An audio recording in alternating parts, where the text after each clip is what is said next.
پہ آدمی کون سا عمل چھوڑ سکتا ہے؟ بیماری کا مطلب یہ ہے کہ اگر ایک شخص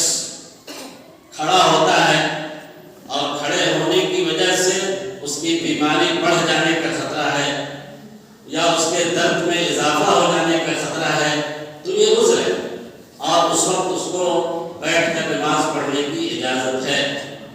وہ بیٹھ سکتا ہے۔ اور یہ بھی آپ کے علم میں ہونا چاہیے کہ کھڑے ہو کر کے نماز پڑھنا یہ مطلوب ہے اور بیٹھ کر کے نماز پڑھنا یہ رخصت ہے، لیکن کوئی آدمی اگر بیماری کی وجہ سے بیٹھ کر نماز پڑھتا ہے تو اس کے ثواب میں کوئی کمی نہیں ہوگی۔ کھڑے ہو کر کے پڑھنے کا جو ثواب ہے وہی ثواب اس کو بیٹھ کر کے نماز پڑھنے میں بھی ملے گا، اگر اس عذر کی بنیاد پہ، بیماری کی بنیاد پہ اگر وہ ایسا کرنے پہ مجبور ہے تو۔ دوسری بات کہ ایک شخص ہے جو کھڑا نہیں ہو سکتا خود سے، لیکن اگر وہ لاٹھی کے سہارے کھڑا ہو سکتا ہے، یا جیسے آپ آتے ہیں مسجد میں کنارے اپنی کرسی لگا لیتے ہیں، دیوار کو اگر کھڑا پکڑ کر کے اس کے اندر کھڑا ہونے کی صلاحیت ہے تو یہ معذور نہیں مانا جائے گا، اس کو یہ نہیں کہا جائے گا کہ وہ کھڑا نہیں ہو سکتا ہے۔ لاٹھی کے ٹیک لگا کر کے یا دیوار کے سہارے سے کھڑا اگر ہو سکتا ہے آدمی تو اس کے لیے پھر بیٹھنا علماء نے کہا کہ یہ جائز نہیں، اس کے اوپر قیام اور کھڑا ہو کر کے نماز پڑھنا واجب ہے۔ اگر آپ نماز بیٹھ کر کے پڑھتے ہیں تو آپ کے بیٹھنے کی کیفیت کیا ہونی چاہیے؟ اللہ کے نبی صلی اللہ علیہ وسلم کے بارے میں حضرت عائشہ رضی اللہ تعالیٰ عنہ بیان کرتی ہیں کہ جب آپ بیمار ہو گئے عمر کے آخری حصے میں تو آپ نے گھر پہ بیٹھ کر کے نمازیں پڑھی ہیں۔ بیٹھنے کی کیفیت کو حضرت عائشہ نے متربعاً بیان کیا ہے۔ ہم لوگ اپنی زبان میں اس کو کہتے ہیں آلتی پالتی مار کر کے جو ہے نا جیسے بیٹھتے ہیں، ایک تو ہوتا ہے تشہد کی کیفیت ہے نا جس میں ہم بیٹھتے ہیں، وہ حب وہ کہلاتا ہے، احتبا بھی کہلاتا ہے، لیکن تربع جو ہے نا اس کیفیت کو کہتے ہیں جس میں دونوں پاؤں کو دونوں طرف سے موڑ کر کے آدمی اپنی سرین پہ بیٹھتا ہے۔ نبی کریم صلی اللہ علیہ وسلم جب نماز پڑھتے تھے، آپ کھڑے نہیں ہو پا رہے تھے تو اس کیفیت میں بیٹھتے تھے۔ رکوع کرتے وقت آپ کا سر جو ہے نا جھکا ہونا چاہیے، اگر آپ کھڑے ہو کے رکوع نہیں کر سکتے تو آپ کا سر جو ہے نا آگے کی طرف جھکا ہو، اور سجدے کے اندر اگر آپ سجدہ کرنے کی صلاحیت نہیں رکھتے ہیں تو تھوڑا اس سے زیادہ آپ کا سر سجدے کی حالت میں آپ کا سر زیادہ جھکنا چاہیے، لیکن اگر آپ سجدہ کر سکتے ہیں تو پھر آپ کے لیے بیٹھ کر کے سر کو جھکانا جائز نہیں ہوگا۔ تو یہ نماز میں بیٹھنے کی کیفیت اللہ کے نبی صلی اللہ علیہ وسلم کی تھی۔ اس طریقے سے آپ قیام اور قعود یعنی کھڑے ہو کر کے اور بیٹھ کر کے نماز۔ ایک شخص ایسا ہے جو مریض ہے، جو نہ کھڑا ہو سکتا ہے نہ بیٹھ سکتا ہے، تو اس صورت میں وہ کیسے نماز پڑھے گا؟ میں نے شروع میں بتایا کہ جب تک ہوش و حواس ہے تب تک جو ہے نا نماز معاف نہیں ہے۔ تو اگر بیٹھنے کی بھی صلاحیت نہیں ہو تو اس کے لیے یہ ہے کہ وہ لیٹ کر کے نماز پڑھے گا۔ کس کیفیت میں لیٹے گا؟ حدیث میں بتایا گیا کہ وہ کروٹ لیٹے گا، داہنی کروٹ، داہنے طرف کروٹ اس کے لیٹے گا، اور اس کا رخ، اس کے چہرے کا رخ جو ہے نا قبلہ کی طرف ہوگا۔ یہ حدیث میں حضرت عمران بن حسین رضی اللہ تعالیٰ عنہ ایک بہت مشہور صحابی ہیں، ان کو بواسیر کی بیماری تھی اور بڑی سخت بواسیر تھا ان کو۔ تو انہوں نے ایک بار اللہ کے رسول صلی اللہ علیہ وسلم سے ہی کہا کہ اللہ کے رسول میرے ساتھ یہ پریشانی ہے، میں جو ہے نا بیٹھ نہیں سکتا۔ تو اس موقع سے اللہ کے نبی نے جو فرمایا تھا کہ صلی قائما فإن لم تستطع فقاعدا وإن لم تستطع فنائما، اور ایک روایت میں سنن نسائی کی روایت میں ہے کہ فَإِن لَمْ تَسْتَطِعْ فَعَلَىٰ جَنبٍ، یعنی اگر آپ بیٹھنے کی صلاحیت نہیں رکھتے ہیں تو آپ لیٹ کر کے نماز پڑھیں۔ فرض کیجئے کہ کوئی ایسا مریض ہے جو کروٹ نہیں ہو سکتا ہے، وہ تو اس صورت میں وہ چت لیٹ کر کے نماز پڑھنے کی پوزیشن میں ہے، چت لیٹا ہوا ہے، کروٹ نہیں گھما سکتا، تو ایسی صورت میں نماز پڑھنے کے لیے ضروری ہے کہ اس کا پاؤں قبلہ کی طرف کیا جائے، اس کے دونوں پاؤں کو قبلہ کی طرف کیا جائے اور سر جو ہے نا اس کا پورب کی طرف ہو، پورب کی طرف ہو اور وہ چت لیٹا ہوا ہو اور اس صورت میں نماز پڑھے۔ نماز کی کیفیت یہ ہوگی کہ اگر وہ ہاتھ کے اشارے سے رفع الیدین کر سکتا ہے، تکبیر بول سکتا ہے، تو لیٹے ہوئے ہاتھ کے ذریعے اشارہ کرے گا، ہاتھ اٹھائے گا، سینے پہ ہاتھ باندھے گا، رکوع کے وقت جو ہے نا ہاتھ اٹھائے گا اور پھر رکوع کی جو دعا ہے پڑھے گا۔ لیکن اگر فرض کر لیجیے کہ کوئی مریض ایسا ہے جو ہاتھ نہیں اٹھا سکتا، اس کے ہاتھ پاؤں کام نہیں کر رہے ہیں، تو ایسی صورت میں اگر وہ لیٹ کر نماز پڑھ رہا ہے تو اس کو یہ چاہیے کہ وہ آنکھ کے اشارے سے، آنکھ کے پلک کے اشارے سے وہ جو ہے نماز پڑھے گا۔ پلک کے اشارے سے علماء نے یہ لکھا ہے کہ وہ جب نیت باندھے گا اللہ اکبر تو آنکھ کو جو ہے ایسے کھولے گا، بند کرے گا، اور پھر جب اس کے بعد رکوع کے لیے جائے تو آنکھ کے ذریعے ایسے کھول کر کے بند کر کے اشارہ کرے گا۔ اگر فرض کر لیجیے کہ وہ آنکھ بھی اس کی نہیں کھلتی، اتنی صلاحیت نہیں ہے کہ وہ آنکھ کو حرکت دے سکے، آنکھ اس کی کام نہیں کر رہی ہے، تو پھر دل کی نیت کافی ہے اس کے لیے، یعنی وہ قیام کے لیے نیت کرے گا، رکوع کے لیے نیت کرے گا، اور پھر اس کے بعد جو ہے سجدے کے لیے نیت کرے گا، اور یہ اس کی نماز ہو جائے گی۔ ایسے مریض کے لیے طہارت کا مسئلہ بھی بڑا اہم ہوتا ہے، وضو کا، کہ وضو کیسے کرے۔ تو اگر ایک شخص مریض ہے، وہ جنوبی ہو گیا، جنوبی کا مطلب یہ ہے کہ اس کو جنابت ہو گئی، منی اس کا خارج ہو گیا کسی وجہ سے، تو اصل تو یہ ہے کہ وہ غسل کرے۔ لیکن اگر وہ غسل کرنے کی صلاحیت نہیں رکھتا ہے، مثال کے طور پہ پانی کا استعمال اس کے لیے نقصان دہ ثابت ہو سکتا ہے، پانی اگر وہ غسل کرے گا تو بیمار پڑ جائے گا، یا خطرہ اس بات کا ہے کہ بیماری جو پہلے سے ہے وہ اور زیادہ بڑھ جائے گی، یا اور بھی کچھ نقصان ہو سکتا ہے، تو ایسی صورت میں اس کو غسل کرنے کی ضرورت نہیں ہے، بلکہ وضو اس کے لیے کافی ہے، وضو کر کے وہ نماز پڑھے گا۔ اگر مان لیجیے کہ وہ وضو کرنے کی صلاحیت بھی نہیں رکھتا ہے، نہ غسل کر سکتا ہے نہ وضو کر سکتا ہے، پانی اس کے لیے قابل استعمال نہیں ہے، تو ایسی صورت میں تیمم دونوں کے لیے کافی ہے، یعنی نماز کے لیے بھی اور جنابت کے لیے بھی، ناپاکی کو ختم کرنے کے لیے بھی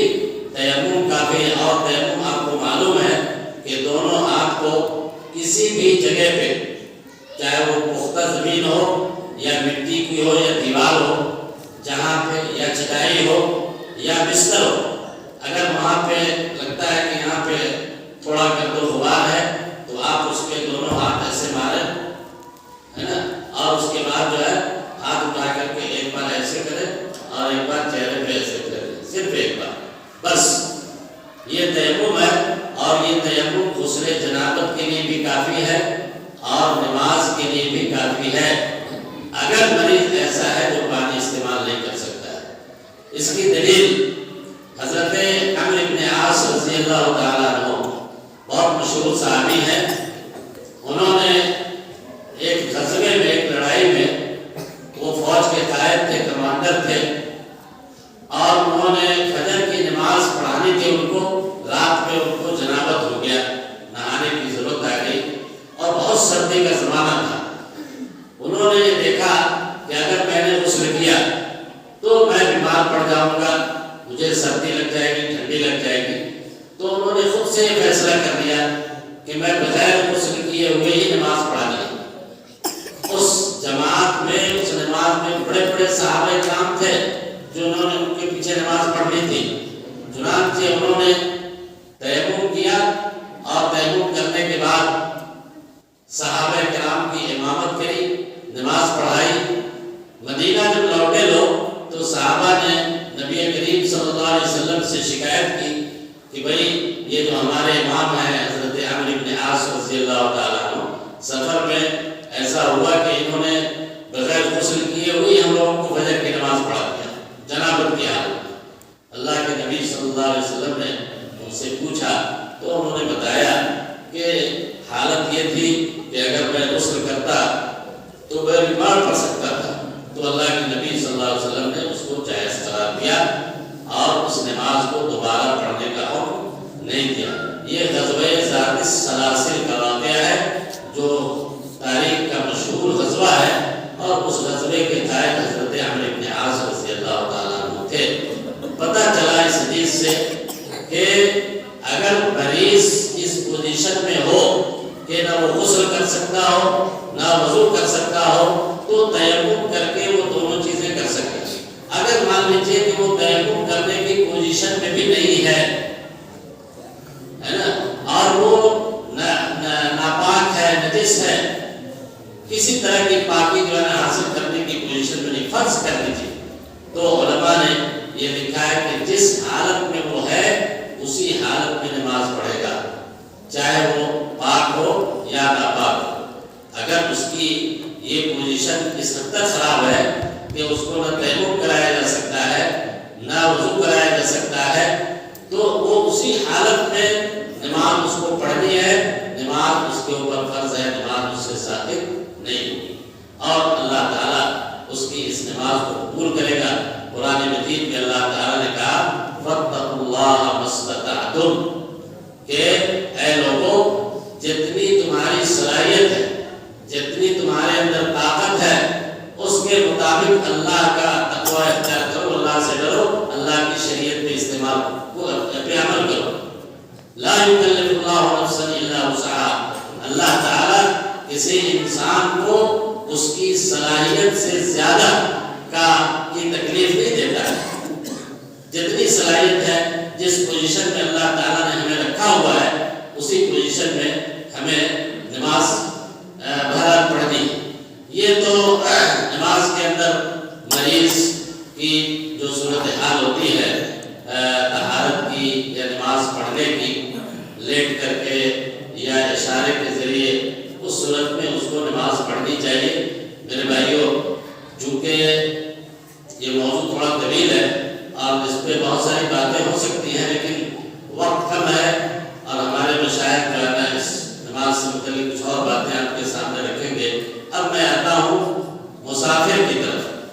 نماز جیسا میں نے کہا کہ ہر حال میں پڑھنی ہے۔ اگر انسان سفر میں ہے تو سفر بھی ایک عذر ہے کس چیز کے لیے کہ نماز کو آپ چاہیں تو جو رخصت دی ہے اللہ تعالیٰ نے اس رخصت کے مطابق اس پہ عمل کر سکتے ہیں۔ نماز معاف نہیں ہے، نماز جو ہے نا معاف نہیں ہے۔ آپ جہاز میں ہیں، جہاز میں ہی آپ کو بیٹھ کر کے نماز پڑھیں، آپ کھڑے نہیں ہو سکتے، بیٹھ کر کے سیٹ پہ بیٹھے ہوئے بیٹھ کر پڑھیں۔ آپ ٹرین میں ہیں، ٹرین میں آپ کی برتھ ہے یا سیٹنگ برتھ ہے، آپ کی سیٹ ہے، آپ اس میں جگہ نہیں ہے کہ آپ کھڑے ہو کے نماز، آپ بیٹھے ہوئے نماز پڑھیں۔ آپ برتھ میں ایسے بیٹھ نہیں سکتے، مڈل برتھ ہے، آپ سو سکتے ہیں صرف، تو سوئے ہوئے حالت میں ہی آپ کو نماز پڑھنی ہے۔ لیکن یہ سوچنا کہ ہم ٹرین سے اتریں گے اور اترنے کے بعد 2-3 نمازیں ایک ساتھ پڑھ لیں گے، یہ غلط بھی ہے، اسلام کے قواعد کے خلاف بھی ہے، اور نماز کو اس کے غیر وقت میں پڑھنے کا یہ عمل ہے جس سے نماز کے عدم قبولیت کا خطرہ ہے۔ اس لیے ہمیں اس سے بچنا چاہیے، ہمیں نماز کو تو سفر جو ہے نا، اب سوال یہ ہوتا ہے کہ سفر میں اسلام نے ہمیں کیا سہولت دی ہے نماز کے بارے میں؟ تو پہلی سہولت تو اسلام نے یہ دی ہے کہ اگر آپ سفر میں ہیں تو آپ 2 نمازوں کو ایک ساتھ جمع کر سکتے ہیں، اور وہ نمازیں ہیں ظہر اور عصر، اور مغرب اور عشاء۔ ان 4 نمازوں کو میں سے 2 نماز کو ایک ساتھ آپ پڑھ سکتے ہیں۔ مثال کے طور پہ ظہر کی نماز میں آپ نے عصر پڑھ لیا اور مغرب کی نماز میں آپ نے عشاء کی نماز پڑھ لی، اس کو جمع بین الصلاتین کہتے ہیں۔ مسافر کے لیے اس کی پوری اجازت ہے، اور دوسری اجازت یہ ہے کہ نماز کو قصر بھی کر سکتے ہیں، یعنی 4 رکعت کی نماز جو ہے اس کو آپ 2 رکعت پڑھیں۔ مغرب کی نماز میں البتہ قصر نہیں ہے، اس کو 3 رکعت ہی پڑھنی ہے۔ عشاء کی نماز میں بھی آپ 4 رکعت کے بجائے 2 رکعت پڑھ سکتے ہیں۔ تو سفر کی حالت میں نماز کو جمع کر کے ایک ساتھ 2 نماز کو اور قصر کر کے یعنی کم کر کے پڑھنے کی اسلام نے اجازت دی ہے۔ فجر کی نماز نہ جمع کی جائے گی نہ قصر کی جائے گی۔ فجر کی نماز کا وقت مستقل وقت ہے، اس لیے اس کو کسی دوسری نماز کے ساتھ جمع کرنا یا اس کو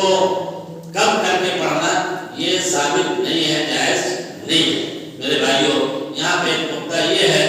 کہ سفر کہتے کس کو ہے، اور کتنی دور آدمی جائے گا گھر سے تو وہ سفر کہلائے گا،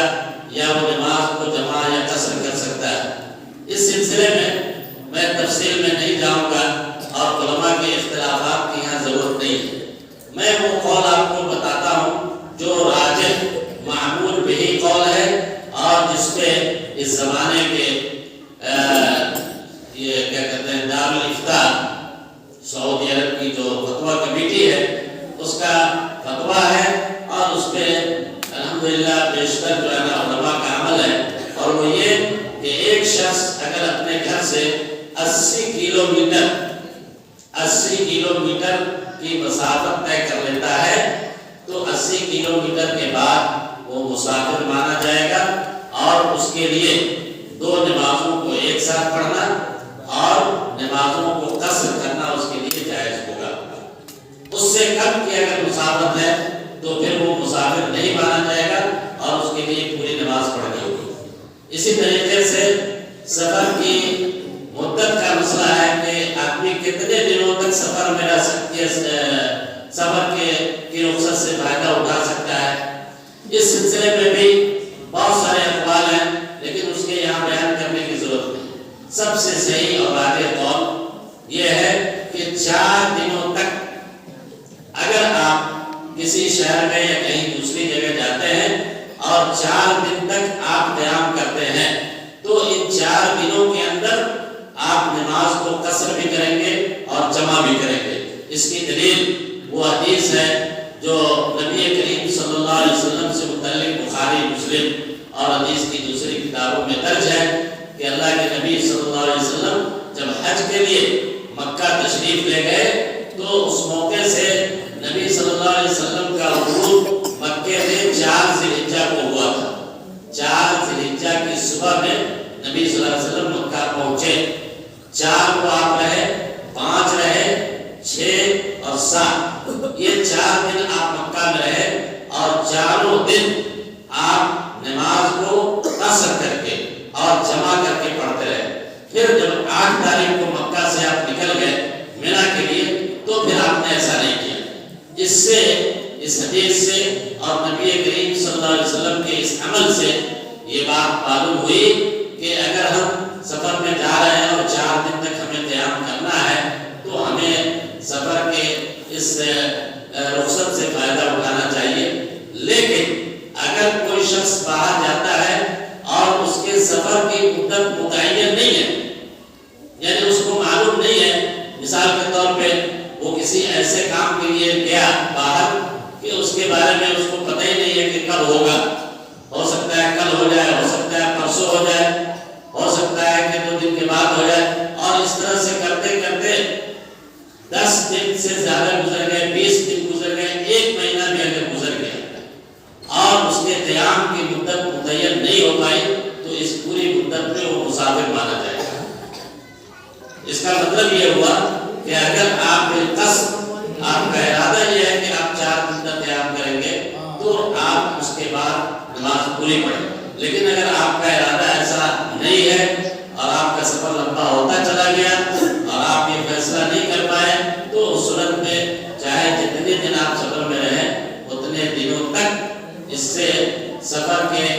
اس رخصت سے فائدہ اٹھا سکتے ہیں۔ ایک بات میں اپنے بھائیوں سے اور ان خواتین سے کہنا چاہتا ہوں، جو شیخ نیاز احسن نے شروع میں ایک بات کہی کہ یہ جو رخصتیں اسلام نے دی ہے نا، یہ اس لیے نہیں ہے کہ آپ کہنا اس کو ایسے ہی ہلکے میں لے لیں۔ مثال کے طور پہ سفر کی حالت میں قصر کرنے کو علماء نے کہا کہ اگر کوئی قصر نہیں کرتا، سفر کی حالت میں نماز کم کر کے پڑھنا ہے، اگر کوئی نہیں پڑھتا ہے تو وہ گنہگار ہے اور اللہ کے نبی صلی اللہ علیہ وسلم کی سنت کا منکر ہے۔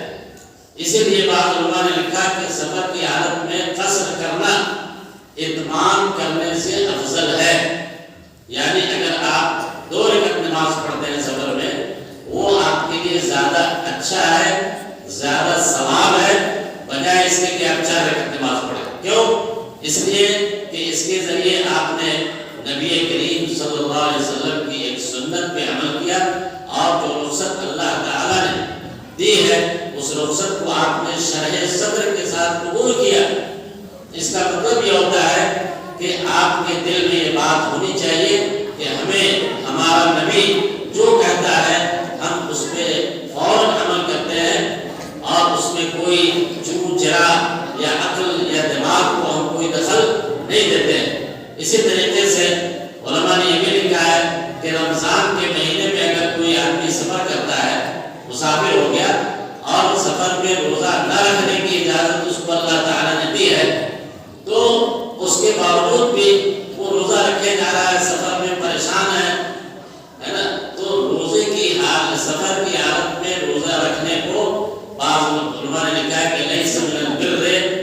الصیام فی السفر، لیس من البر الصیام فی السفر، سفر کی حالت میں روزہ رکھنا یہ نیکی کا کام نہیں ہے۔ یہ جو ہے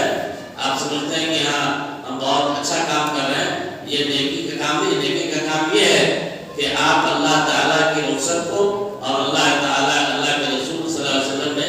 جو ہمیں رخصت دی ہے اس کو ہم قبول کریں اور اس پہ بھی عمل کریں، اس سنت کو زندہ کریں، لوگوں کو بتائیں کہ ہمارے نبی کی یہ سنت رہی ہے، تاکہ لوگ اس سنت کو جانیں، اس پہ عمل کریں۔ اسی طریقے سے یہ مریض کے لیے ایک اور چیز رہ گئی کہ مریض اگر ہر نماز کو اس کے وقت میں نہیں پڑھ سکتا ہے، مثال کے طور پہ کوئی ایسی بیماری ہے